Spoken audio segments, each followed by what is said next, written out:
Okay, so further research into artists that have worked with mental health issues previously. So again, these are illustrations or animations, however we want to say it.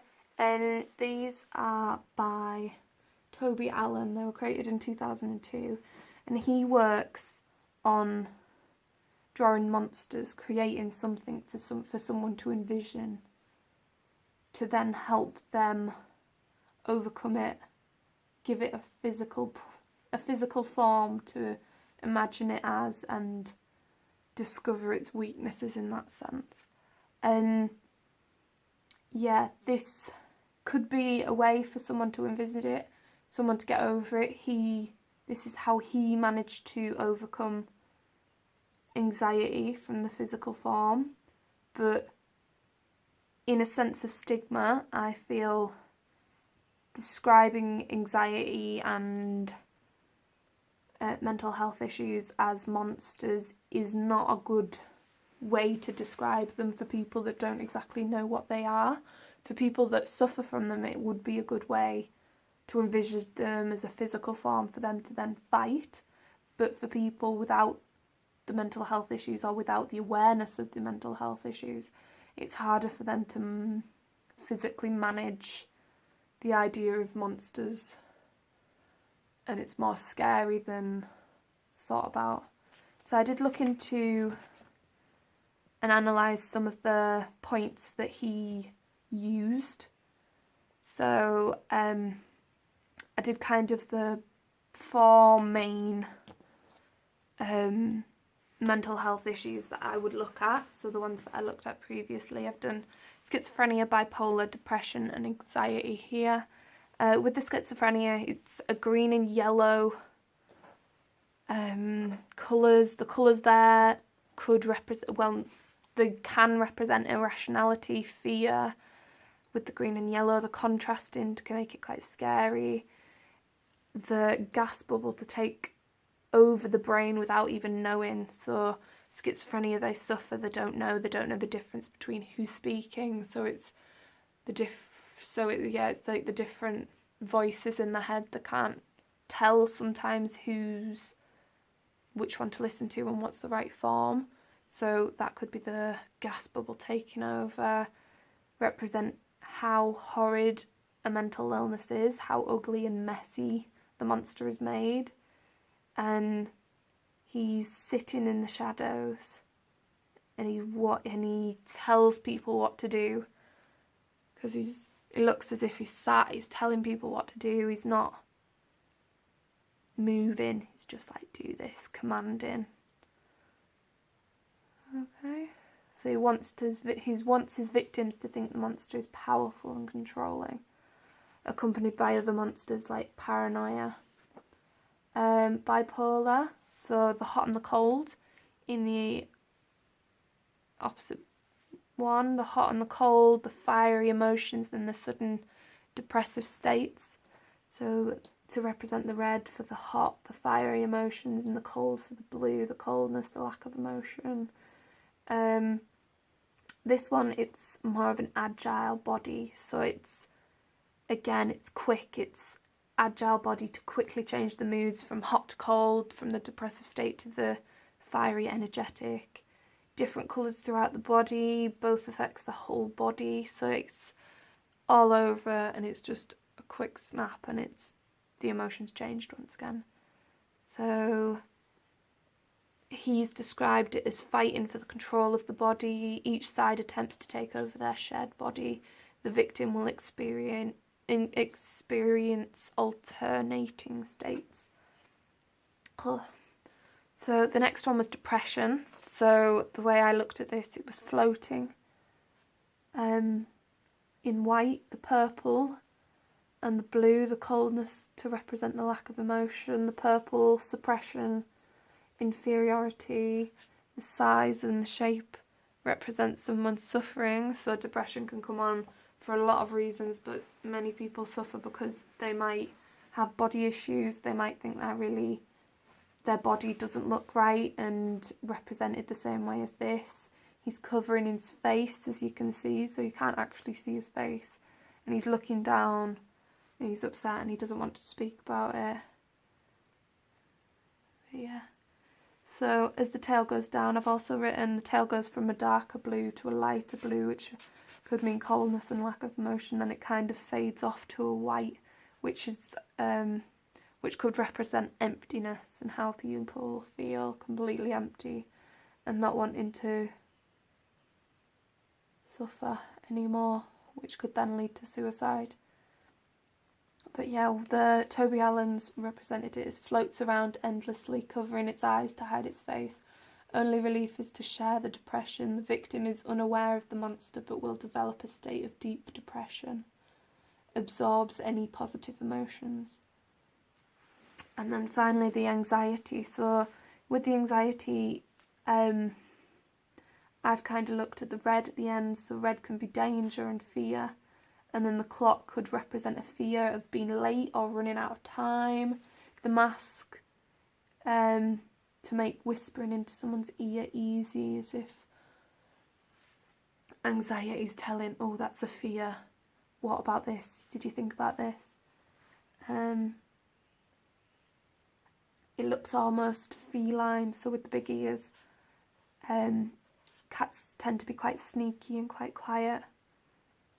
And they just sneak in and represent being sneaky. Yeah, so Toby Allen's representation is small enough to sit on the shoulder of the victim and whispering things in the ear into the subconscious.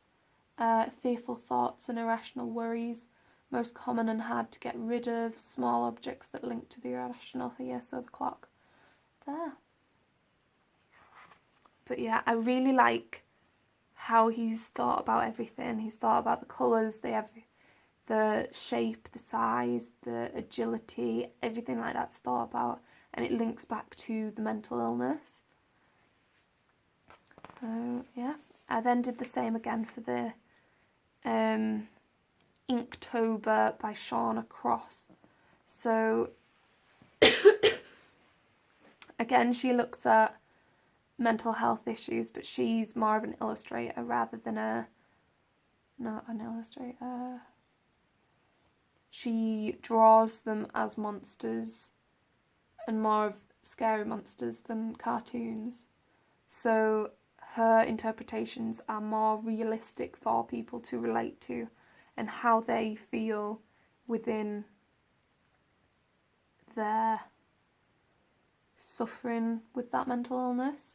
So these are how I've kind of picked at it and analysed the different images. So the small huddled, holding itself, everyone is pointing at you, anxiety as if everyone's looking and waiting for you to fall over.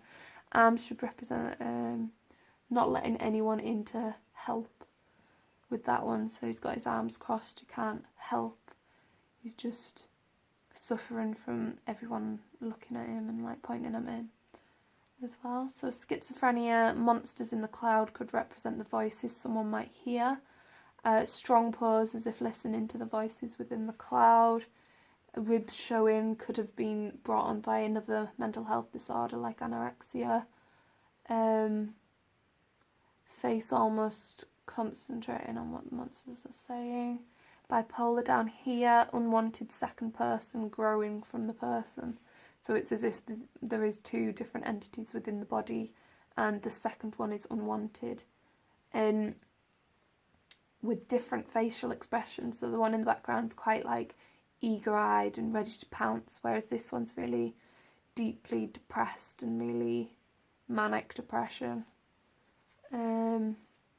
As well, the one in the background's got arms, yet no legs, and the one in the foreground's got no arms but legs. So it's as if the two bodies have to work together to live and to survive, but they don't want to.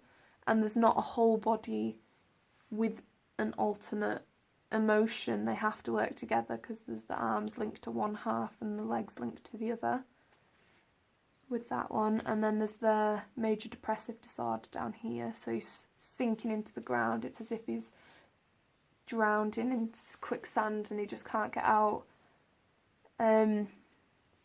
his head's trying to get through but it's stuck. Skin's wrapped around the neck from the own body, so it's as if his hands are pulling him down into the quicksand or the mud or whatever, and he can't stop himself from sinking, even though it's him that's putting him into that position. So yeah, so that was my just a quick analysis of those different interpretations. I then went on to briefly look into the principles of art. If I was to do a large piece, I'd want to be able to set it out properly and think about the correct ways to look at balance and emphasis and unity and that sort of stuff without overpowering it. So I did quick samples on how I could set stuff out and just work on the emphasis and the contrast and the repetition. So yeah, that was just a quick experiment. I do like the way they've come out. Some of them aren't as nice. Well, some of them aren't as relevant as others, but I do like the way that you can kind of tell the balance is there and the contrast is just right rather than overbearing or not done correctly. So yeah. I then went on to link together everything around the selected mental health issues. So I have picked two out here. I picked out depression and schizophrenia just because I felt schizophrenia was a mental disorder which deteriorates the brain, and depression is found in a lot of the other mental disorders. So anorexia also comes with depression, anxiety and depression, it comes with quite a lot of other stuff, whereas schizophrenia is its own mental illness where the brain deteriorates in itself.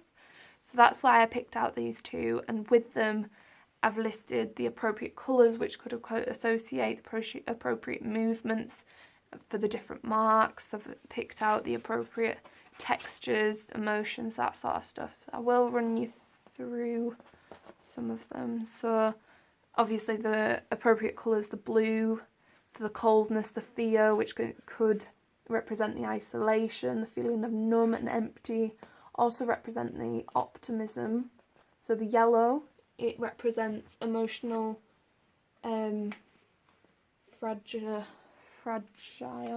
emotionally fragile, suicidal. Pink, emotionally claustrophobic, physically weak, which could interpret being tired, not being able to move. As well with the physically weak, easy tasks then become hard.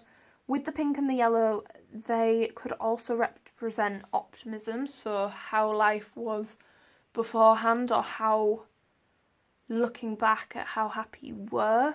With the pink, that represents happiness, depending on which light you look at in it. So there's positives and negatives for every colour. And with the pink, it could also represent happiness and just well-being.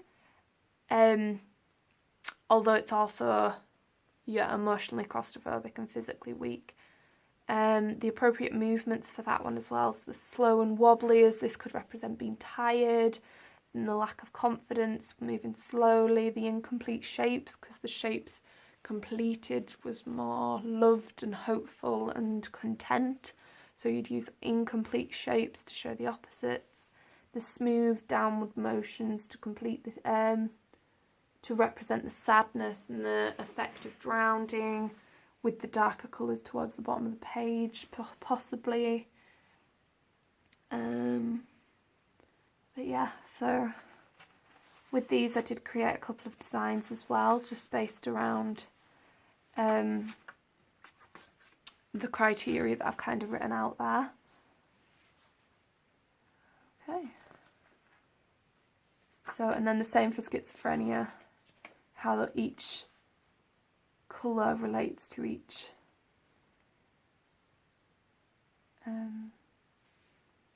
mood and everything like that. Okay. So with the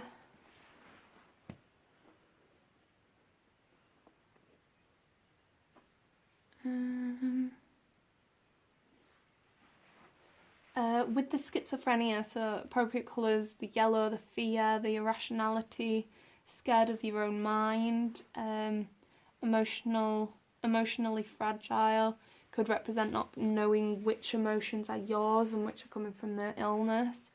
The purple, suppression, hiding your voices, so the voices in your head, having to hide them from people, inferiority, not being able to talk about it. With the orange, the frustration of not knowing what to do, and then the black and the grey, the lack of confidence, the oppression of not being able to talk about it. With this one's, the movements could be a mix of fast, sharp movements and slow and curved movements, as in not being able to tell the difference between which side's which. Could start sudden and dramatic. Heavy pressure of being scared, so having a voice tell you what to do and being scared of this voice. Slow and wobbly could represent the depression many face, and then rough patches of movement represent the physical health deteriorating. And then again, I've just drawn up some designs based around the same criteria that I've written here. But yeah.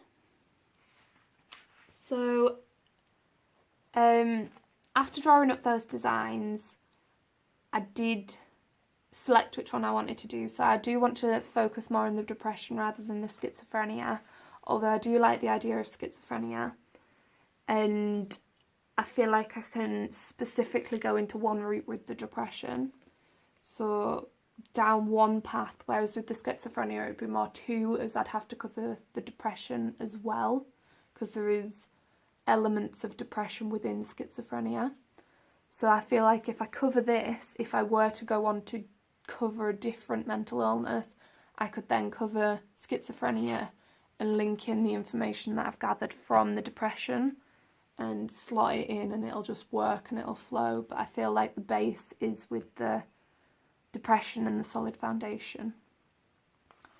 So yeah, I did some samples with this, and this was just to see how the movements could be seen and how they'd look on a larger scale. So just a couple of free-flowing movements with the splashes, and then onto the fabric as well, and the dark colours on the light, the overlapping, which could represent like the isolation, the one piece with the dripped lines, everything like that.